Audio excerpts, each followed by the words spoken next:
एक बड़ा होना और एक होता है महान होना।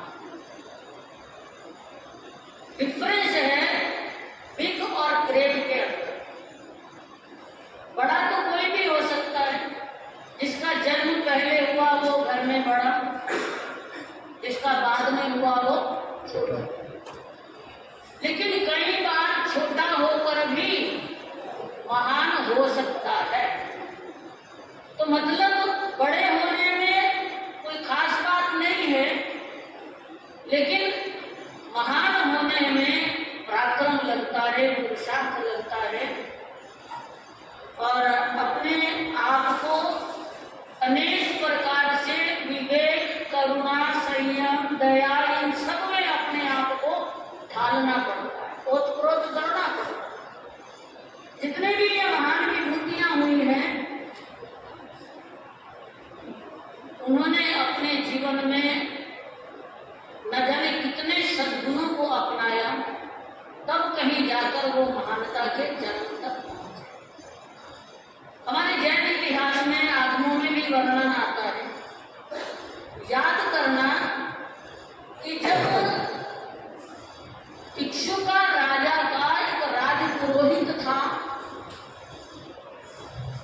भृगु पुरोहित, राजपुरोहित था, भृगु था नाम, पत्नी यशा थी, है ना, सुनना गौर से। घर में सब कुछ है क्योंकि राजपुरोहित था, बड़ा पद था, पद बड़ा था, राजपुरोहित का पद था, लेकिन अभाव से सारा दिन रात जो है वो परेशान रहता कि इतना धन संपत्ति है मेरे पास, लेकिन घर में कोई संतान नहीं, इसको भोगने वाला कोई नहीं आया, इस वंश की देवी को बढ़ाने वाला आगे कोई नहीं। अनेक देवी देवताओं को बनाने का प्रयास करता और दो देव जो है, देवभद्र और यशोभद्र, आकर चेता जाते। इतनी साधना उनकी देखकर चेता जाते हैं कि देखो आपके पुत्र तो होंगे, लेकिन जब वो यौवनमय में प्रवेश करेंगे तो संयम जीवन में प्रवेश करेंगे। अब यहाँ जो है वो सोच में पड़ गया, राजपुरोहित है, संतान चाहिए घर में किलकारियां संतान की गूंजनी चाहिए। फिर मन में सोचा, देखिए ये मन का घोड़ा, व्यक्ति की सोच क्या कहती है, वो संयम की प्रशंसा तो करता है, हर्ष हर्ष जय जयकार संयमियों की कर लेते हो, लेकिन पसंद किसको करते हैं, संसार को पसंद करते हैं, ठीक है ना। पसंद संसार को करता है, अनुमोदना संयम की कर लेता है, प्रशंसा करता है संयम। अब जब सुना कि संतान तो होगी, पुत्र होंगे, लेकिन संयम जीवन में प्रवेश कर जाएंगे, उसने क्या सोचा, मन में विचार आया कि संतान होने दो, देवता ने आशीर्वाद दिया है, तो अब जब मैं अपने संतान को संस्कार ही नहीं दूंगा, मैं उन साधु संतों से संपर्क ही नहीं रखूंगा, उनकी छाया भी उन तक नहीं पहुंचने दूंगा, तो वो संयमी कैसे हो जाएंगे। यानी कि वो भृगु पुरोहित जो है, वो देवताओं की बात को, देववाणी को भी झुठलाने का प्रयास कर रहा है कि देवताओं ने जो कहा है वो जरूरी नहीं है कि वो सच्चा हो, मेरे घर संतान का जन्म होना चाहिए, संतान हो गई। अब क्या करता है, नगर छोड़ देता, मोहल्ला छोड़ देता है और अपना बसेरा कहाँ बनाता है, महल बना लेता है, बंगला बना लेता है जंगल में, एकांत स्थान में, कि जहां पर किसी का आना जाना नहीं। अब अपने आप में निश्चित हो गया कि अब साधु संत तो भूले भटके भी इधर नहीं आते, कोई रुख रहता नहीं है, तो अब ना तो संतान को साधु संत मिलेंगे, ना उपदेश मिलेगा, साधु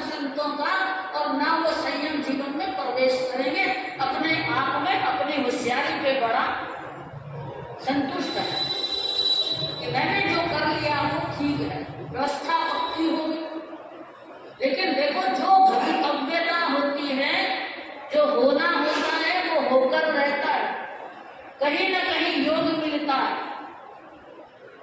और भवितव्यता क्या हुई आप जानते हैं, समझते हैं इस बात को कि भूले भटके साधु संत रास्ता भटक गए, उसी जंगल की तरफ से निकल गए और देखा घर है, आहार पानी की गवेषणा के लिए जा सकते हैं, कोई प्रतिबंध नहीं है किसी के घर भी जाएं, उच्च मध्यम निम्न कुल, शाकाहारी होना चाहिए, भावनाशील होना चाहिए, जा सकते हैं।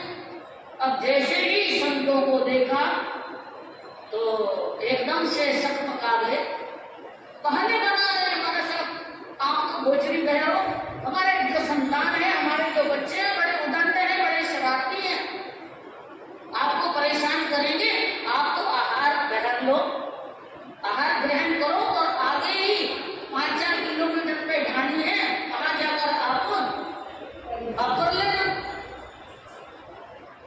अब बच्चों को उन्होंने क्या संस्कार दे रखे थे, बच्चों को ये समझा रखा था कि ये जो जैन मुनि आते हैं, संयमी आते हैं, ये बड़े ठगोरे हैं, ये ठगने वाले हैं, ये अपनी झोली में हथियार रखते हैं, न जाने कितनी कितनी जो बातें उनके दिमाग में भर रखी।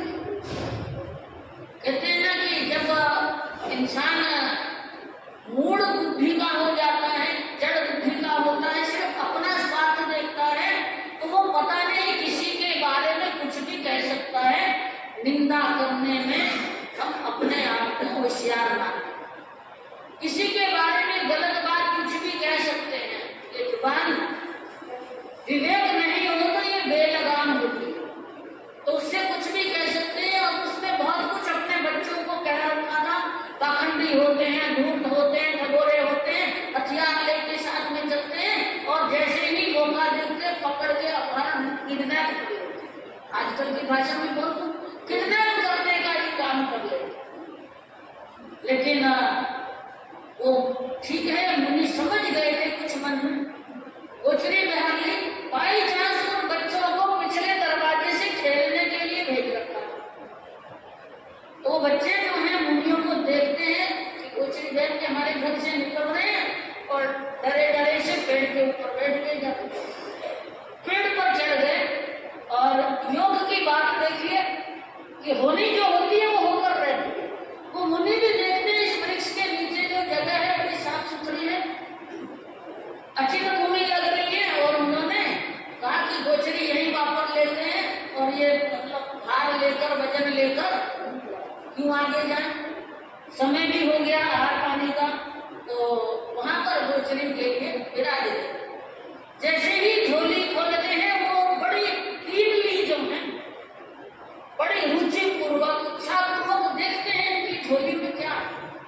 झोली में देखा पात्रे बड़े यत्ना पूर्वक वो निकाल कर रख रहे हैं, और आहार पानी देखा, अरे ये तो हमारे घर का ही, हमारे घर में आज यही बना, लगता वहीं से ये लेकर आए।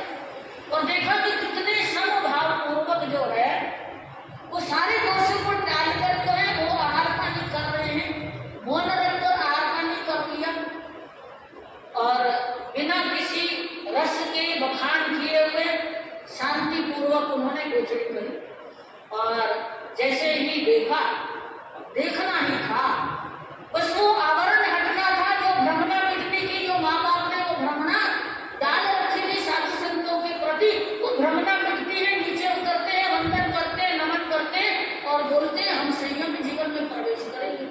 माता पिता से आज्ञा लेने के लिए चले गए, और वो वहां पता नहीं कितना तर्क वितर्क होता है कि हम ब्राह्मण कुल के हैं, आपको पहले ब्रह्मचर्य व्रत का पालन करना है, आपको विद्या अध्ययन करना है,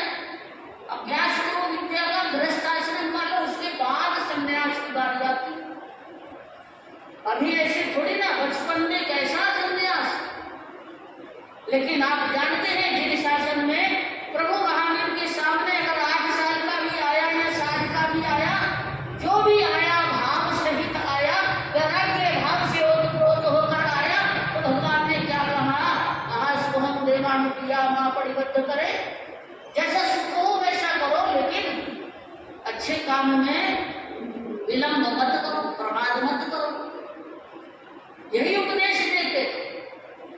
अब वो बच्चे तो अपनी जिद पर अड़ गए।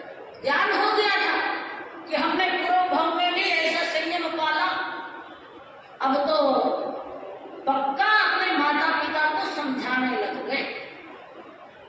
अब समझ में आ जा, पिता सोचता है कि अगर मेरी संतान चली जाएगी संयम जीवन में तो मैं घर में रहकर क्या करूंगा। अब पत्नी को कहा, पत्नी भी कहती है कि जब संतान नहीं, पति भी संयम जीवन में प्रवेश करने को तत्पर हो गए तो मैं भी घर में रहकर क्या करूं। अब 2 से भले 4 हो गए। वार्तालाप खूब अच्छा सा हुआ था। अब जितना भी उस राजपुरोहित का धन था, बात महानता की आ रही है, अभी तक बड़े पद के लिए है। पद बड़ा है, साधु का पद भी बड़ा है, साधु छोटा हो दीक्षा में तो भी बड़ा माना जाता है दृष्टि से। अब धन जो है खूब धन था, बैलगाड़ियों में लाद कर जो है वो राजा इच्छुकार की ओर, क्योंकि कहते हैं कि जिसका कोई आगे बारिश नहीं हो उसका धन खजाने में जमा हो जाता, तो वो ले जाया जा रहा है। अब दूर से वो महारानी कमलावती देखती है कि ये ब्राह्मण के द्वारा त्याग गया धन, छोड़ा गया धन, वो सिराया गया धन, ये राजा कैसे ग्रहण कर सकते। ये वमन किया हुआ, इसको अगंधन कुल का जो सांप होता है वो नहीं चाटता, ये श्वान वृत्ति है। श्वान जो है अपने वमन को चाट लेता है, ग्रहण कर लेता है दोबारा, लेकिन जो अगंधन कुल का सांप होता है एक बार जहर मार छोड़ा उसको ग्रहण नहीं करता। वो कमलावती महारानी समझ गई थी कि ये धन जो है ये ग्रहण करने योग्य नहीं है, ये ग्रहण करने योग्य नहीं है, ये नाशवान है। आज राजा है, धन है, ऐश्वर्य है, सत्ता है, ये कुछ भी टिकाऊ नहीं है। अब जाकर राजा को समझा रही है कि हे राजा देखो, वो हमारा राजपुरोहित जो है, ब्राह्मण जो है, उसकी संतान संयम जीवन में प्रवेश कर रही है, उसकी पत्नी और वो खुद, और आप उसके द्वारा त्यागे गए धन को जो नाशवान है, पेरिशेबल है, इसको ग्रहण करने के लिए अपने खजाने में जमा करने के लिए तत्पर हो। क्या ये यहीं का यही रहेगा या आप भी कोई जेब वाला कफन लेकर जाओगे, उसमें कुछ डाल के जाओगे? कुछ भी नहीं है ना। दुनिया में सारा काम क्या होता है, एक कफन के लिए ये सारा जो है झमेला खड़ा होता है। साथ में क्या लेके जाते, सिर्फ एक ही चीज साथ में जाती है और उसमें भी कोई जेब नहीं होती, कुछ डाल के ले जाओ। अच्छी सब यही का यही रह जाएगा। बस इतनी सी घटना सुननी हुई तो वो महानता के चरण की ओर, वो संयम जीवन की ओर कदम बढ़ गए कि नहीं, ये जीवन जो है अभी तक हम बड़े कहलाते हैं। राजा बड़ा, महारानी भी बड़ा कहलाती है, बड़े पद पे है महारानी, और साधु का पद भी बड़ा होता है, राजपुरोहित का पद भी बड़ा था। लेकिन संयम जीवन में प्रवेश करने के बाद उन्होंने ऐसी करनी करी, कहां 2 शुरू हुए थे, 2 से 4, 4 से 6, वो 6 भव्य आत्माएं जो हैं संयम जीवन में प्रवेश करके अपने आत्मा के कल्याण की ओर अग्रसर हो गई। इसको महानता कहते हैं। ये महान होने की बात है कि जिस दिन हमें ये समझ में आ जाता है कि ये नाशवान चीजों के प्रति हमारा लगाव नहीं रहना चाहिए, शाश्वत के प्रति हमारा लगाव रहना चाहिए, हमें ये संसार की जो बातें हैं ये छोड़ देनी चाहिए, छोड़ देनी चाहिए। अगर छूटती नहीं है तो कम करने का प्रयास करना चाहिए धीरे धीरे, ताकि हम अपने आप में महान बन सके। महानता की ओर, महानता की ओर एक और कैरेक्टर आप पढ़ते हैं, गज सुकुमार को आपने सुना कई बार, अंतकृत दशा सूत्र में सुनते हैं, सुनोगे, अभी भी सुनोगे, सुखे समाधि सुनोगे, है ना। कृष्ण महाराज निदान कृत थे, वासुदेव संयम जीवन में प्रवेश नहीं कर सकते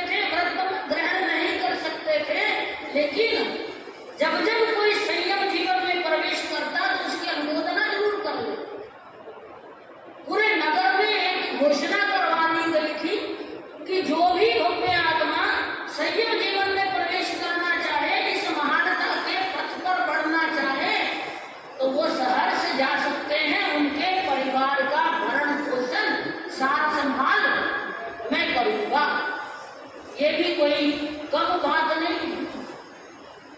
वो कृष्ण महाराज जो है उनको कहा जाता है वो पूर्ण पुरुष हुए हैं, कंप्लीट मैन कहते हैं उनको।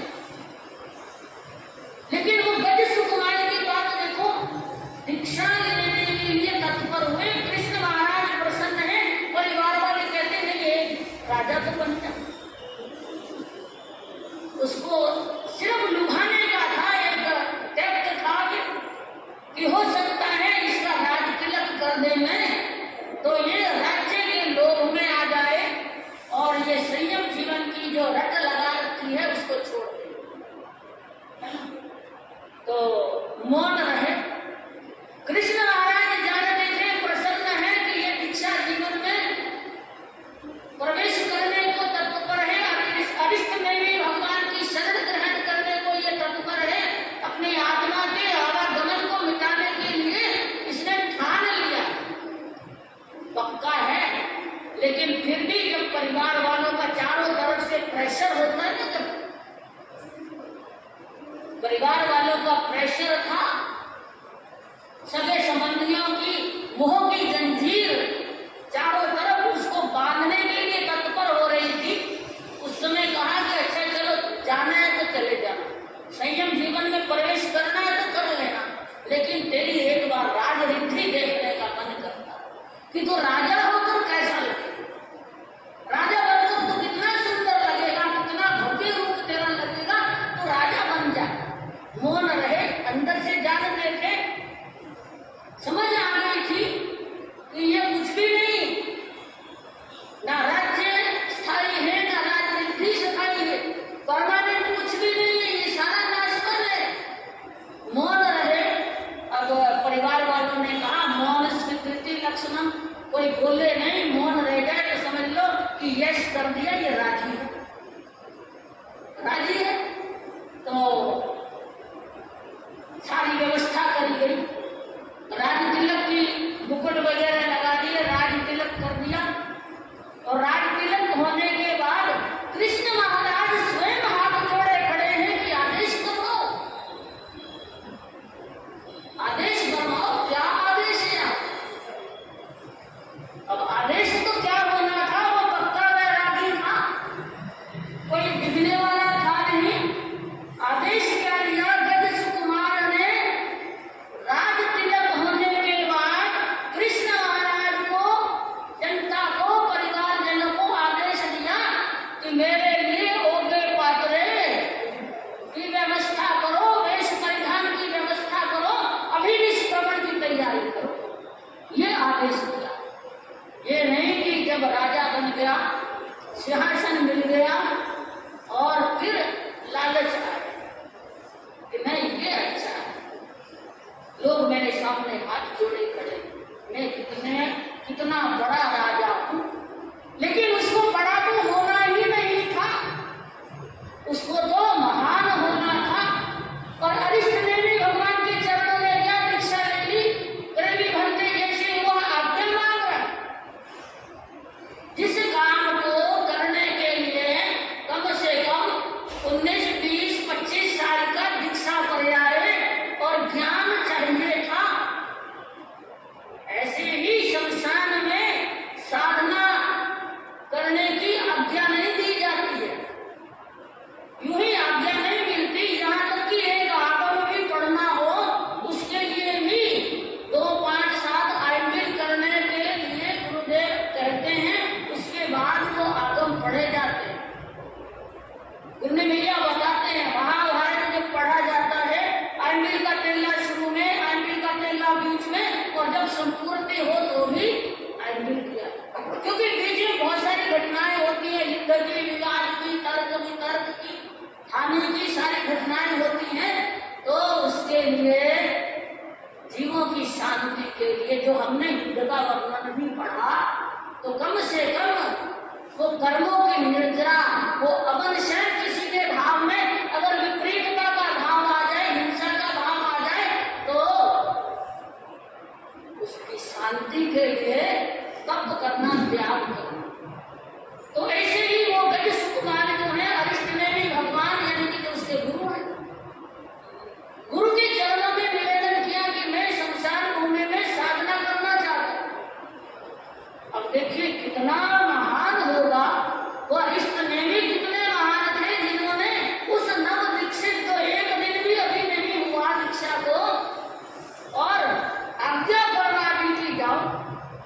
क्योंकि तीर्थंकर जो होते हैं वो कल्पना कल्प सारा जानते हैं, उसको सब समझते थे कि ये काम करने के लिए कम से कम 20 वर्ष का दीक्षा पर्याय भी जरूरी है।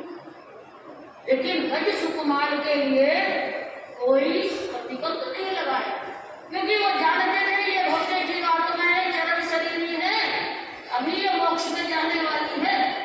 और संयम जीवन में प्रवेश करने के साथ ही आज्ञा दे दी। और वहां जाने के बाद क्या घटित हुआ, तो पूर्व भगता गए, याद आ गया, इसको याद आ गया था, स्वामी ब्राह्मण को याद आ गया, श्री कृष्ण का रास्ते में भी मिलना हुआ था। ये घटना बहुत लंबी है, लेकिन उसको याद आ गया कि मेरी पुत्री को छोड़कर, अभी शादी नहीं हुई है, मेरी पुत्री को छोड़कर जो है ये साधु बन गया। मन में एकदम से उफान आया, ध्यान में बैठे शमशान की भूमि पर और गीली मिट्टी लाता है, काल बनाई और खैर के अंगारे जो किसी चिता से जले हुए थे वो लाल अंगारे जो है वो उठा कर लाता है। और देखिए उधर नया नया ताजा ताजा मंदिर सिर है और वो खैर के अंगारे नीचे नहीं गिर जाए हैं, चारों तरफ मिट्टी भी लगा दी और बीच में वो खैर के अंगारे, गजबते हुए अंगारे उसके सिर में डाल दिए। लेकिन वो गणेश कुमार संकल्पबद्ध था, पक्का वैरागी था कि नहीं, समभाव रखना है, टॉलरेंस थी। आजकल है सहन शक्ति नहीं है, एक जरा सी उंगली भी कहीं गरम लग जाए, रोटी पलटते पलटते कभी के हाथ गरम लग जाए तो 1 मिनट के लिए तो मुंह से आवाज आ जाती है कि अरे जल गया, फिर चिमटा ढूंढना, ये सब ढूंढना, ये सब बातें होती है।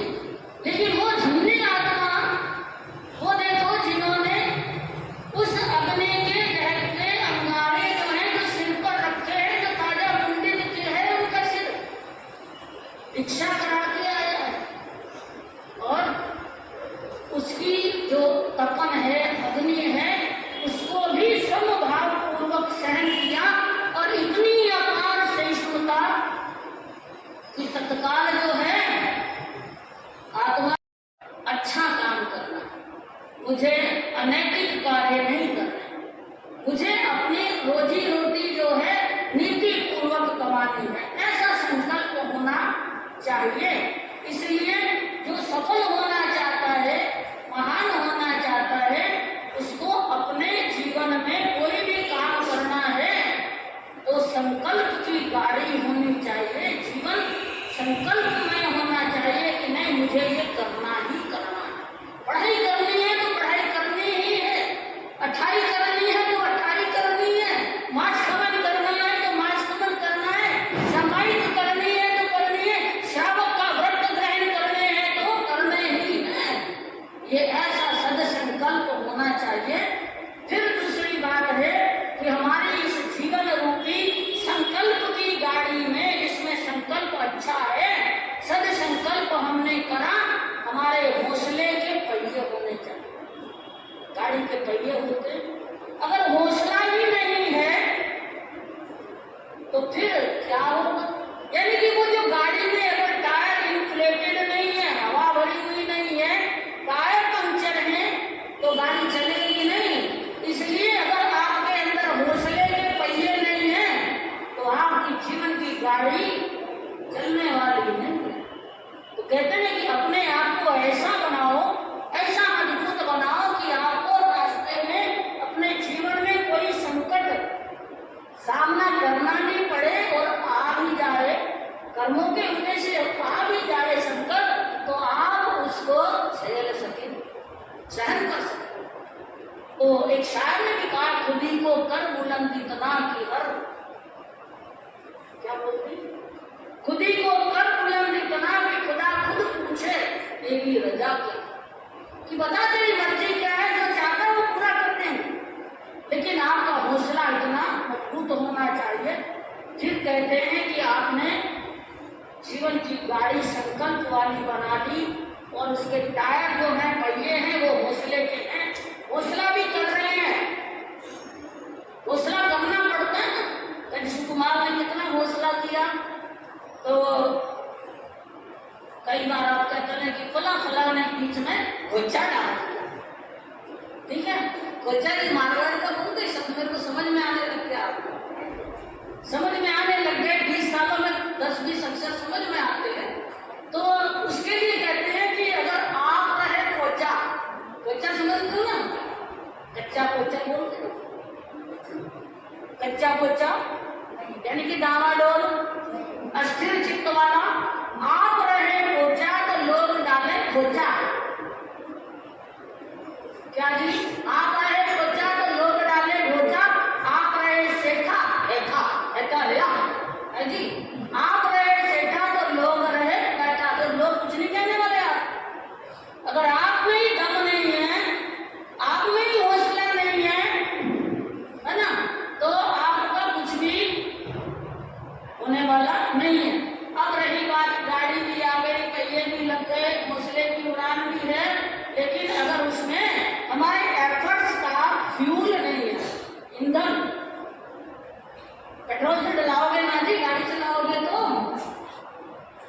नहीं डलाओगे। बिना डीजल के, बिना पेट्रोल के, बिना वो सीएनजी गैस की, गैस से भी चलती है ना गाड़ियां।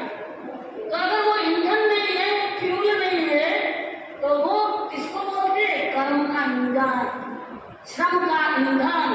इंजन भी होना, ईंधन भी होना, ये जीवन की गाड़ी में श्रम का ईंधन चाहिए, पराक्रम पुरुषार्थ करना आना चाहिए और कर्म करना चाहिए। कर्म का इंजन भी होना चाहिए। ऐसे नहीं गाड़ी का सिर्फ खोखा ही है, टायर भी है, इंजन नहीं है उसमें। बिना इंजन के गाड़ी नहीं होती, बिना इंजन के। तो वो हमारा कर्म का इंजन भी उसमें अच्छी तरह से ट्यूनिंग वाला होना चाहिए, ऑयलिंग ग्रीसिंग बराबर होनी चाहिए, ठीक है। कूलेंट भी डालना चाहिए। कूलेंट का मतलब है कि शांति भी रखनी चाहिए, उसकी बात कर रही हूँ। कूलेंट डलता है ना इंजन में, तो वो सब बातें होनी चाहिए। फिर साथ में है कि एक्सीलरेटर, वो रेस देते हैं ना, एक्सीलरेटर पे पैर दबाते हैं, एक पैर ब्रेक पे थोड़ा सा रखते हैं, क्लच, ब्रेक, एक्सीलरेटर, ये सारी 3 चीजें होती हैं आपके कंट्रोल में। और उससे पहले एक स्टीयरिंग भी होता है। गाड़ी चलाना कोई सीधा साधा काम नहीं है, उसमें भी विश्वास चाहिए। और जीवन की गाड़ी को चलाने के लिए भी स्टीयरिंग विश्वास का चाहिए, और एक्सीलरेटर जो है वो हमारा उत्साह का होना चाहिए। एक संत के पास आए, उससे पहले ज्योतिषी के पास जाके आए कि दुकान शुरू करूं कि नहीं करूं। ज्योतिषी जी ने कह दिया कि देख भाई, अभी शनि का ढैया चल रहा है ना, 2.5 साल तक अभी मत कर, नुकसान होगा। ठीक है, मन को सोच करके आ गए, गुरु चरणों में आए, संत के चरणों में आए, हे गुरुदेव बताओ क्या करूं, अभी काम धंधा कुछ है नहीं, नया काम शुरू करना है, पूंजी सारी तैयार है, लेकिन हमारे जो ज्योतिषी है उन्होंने कह दिया कि शनि का ढैया चल रहा है, अभी नुकसान का योग है, करूं कि नहीं करूं, क्या करूं। तो संत महात्मा ने कहा कि एक बात बता कि तेरा मन तो पक्का है ना, तेरे मन में उत्साह तो है ना, काम करने का कोई डर तो नहीं है? नहीं, पक्का उत्साह है कि काम करना है, कमा के खाना है, घर में बीवी बच्चे हैं, घर गृहस्थी लेकर बैठा हूँ, निठल्ला कब तक अपनी पूंजी खाता रहूंगा। तो संत महात्मा ने कहा कि अगर तेरा उत्साह मजबूत है, तेरा मन पक्का है, मन मजबूत है, तो जाके कर ले। और वो 2.5 साल जिसकी ढैया की बात चली थी, उस 2.5 साल में तो उसने इतना कमा लिया कि जितना इन्वेस्टमेंट किया था 10 गुना कमा लिया। यहाँ होती उत्साह की बात। जब उत्साह होता है, पराक्रम होता है, कर्म अच्छा करते हैं, तो फिर हमारे काम बढ़िया हो जाते हैं। एक गाड़ी में एक और मैंने कमी छोड़ी है, एक टूल बॉक्स भी होता है गाड़ी में, होता है ना कि उस टूल बॉक्स में क्या क्या होता है, उसमें होता है वो पाने वगैरह खोलने के, टायर पंचर हो, कोई स्टेपनी बदलनी हो, तार वार देखनी हो, टूल बॉक्स होता है।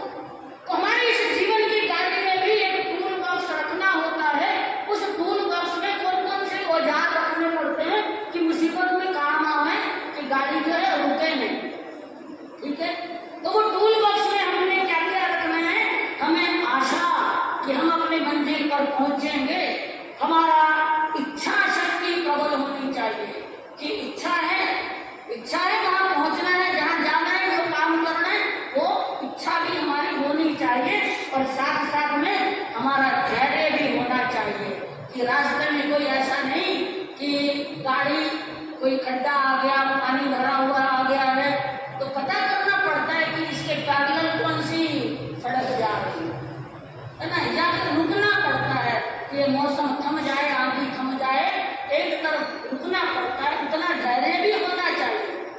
संत महात्मा से पूछा कितना धैर्य रखूं, धैर्य कितना रखूं? पानी कोई छलनी में टिकता है क्या? कितना धैर्य रखूं? छलनी में पानी टिकता नहीं महाराज, आप तो धैर्य धैर्य की बात करो, है ना। तो संत महात्मा ने कहा कि छलनी में पानी टिकता है जब वो बर्फ में परिवर्तित हो जाता है, जम जाता है, तो छलनी में भी पानी टिकता है। तो वो पानी बर्फ जमे तब तक धैर्य रखना।